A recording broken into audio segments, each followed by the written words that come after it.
News Saturday, the 5th of May 2018. Chelsea ladies assistant manager Paul Green will lead the team out at Wembley Stadium today, and it will be a memory he cherishes forever, but only if the Blues emerge victorious in the Women's FA Cup final. With manager Emma Hayes in the latter stages of her pregnancy, she revealed in her pre-match press conference that the honour of walking the team out against Arsenal will go to her long-serving assistant, Green.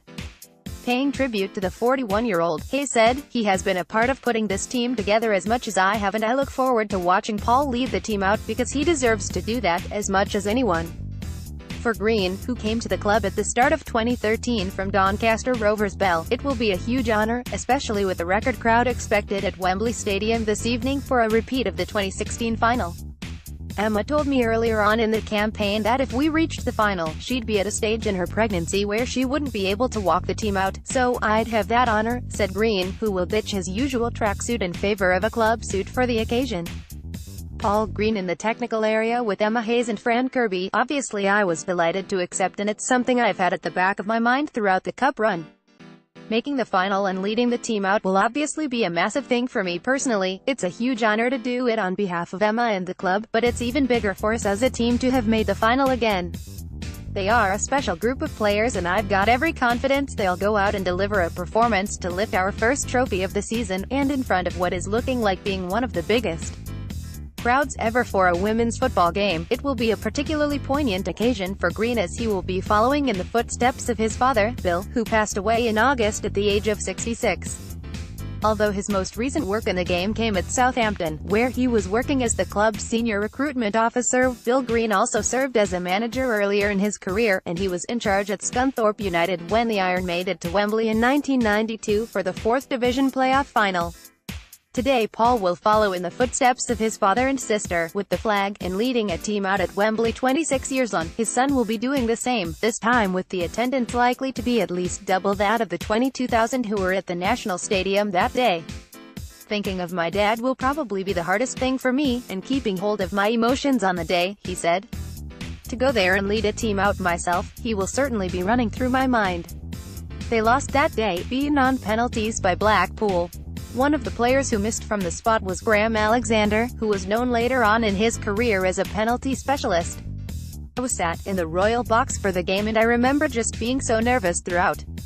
I knew how much hard work had gone into it, and they'd lost in the semi-final the year before, when my dad had taken over mid-season and taken them from mid-table to the playoffs, but they lost to Blackpool in the semi-finals.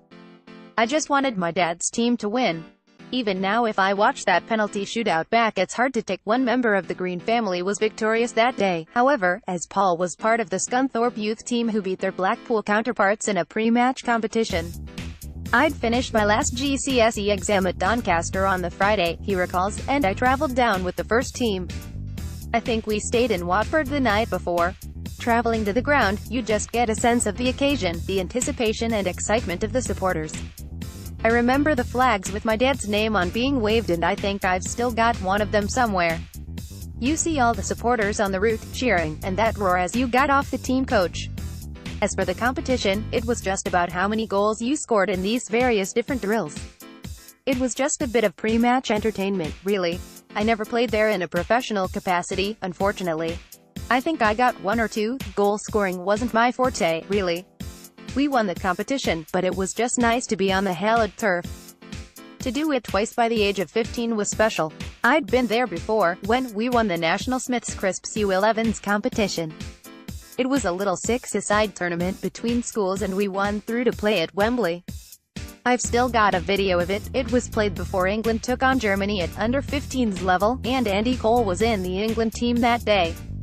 Already a Wembley winner, Paul Green is the second boy from the left in this under-11 side. "We beat a school from Liverpool to win the competition, and I've actually got the trophy at home."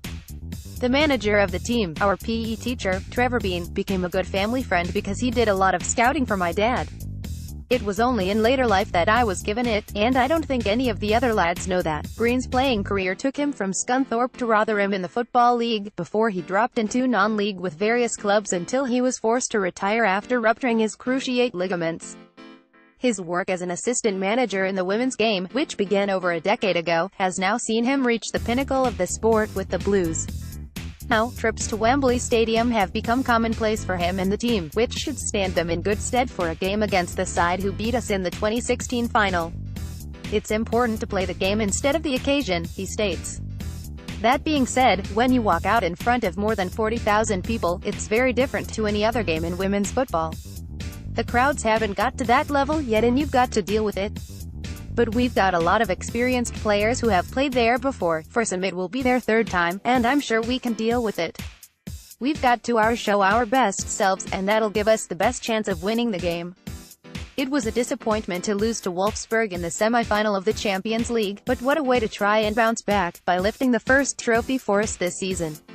So far it's been a very successful season, but we're now at the business end and it's time to lift trophies, starting on Saturday. When I first started at Doncaster Bell a long time ago, the chance of a women's team ever to play at Wembley seemed unlikely. I'm very fortunate to have been involved with a special group of players who have consistently performed in this competition.